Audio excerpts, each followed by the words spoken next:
benvenuti a una nuova puntata sulle nostre pillole di geologia e di paleontologia.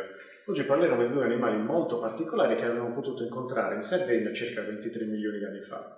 Uno era il megalodonte, dello scolo gigantesco che superava i 18 metri di lunghezza, quindi quasi più di una corriera, ed è caratterizzato ad aver lasciato come fossili i suoi denti.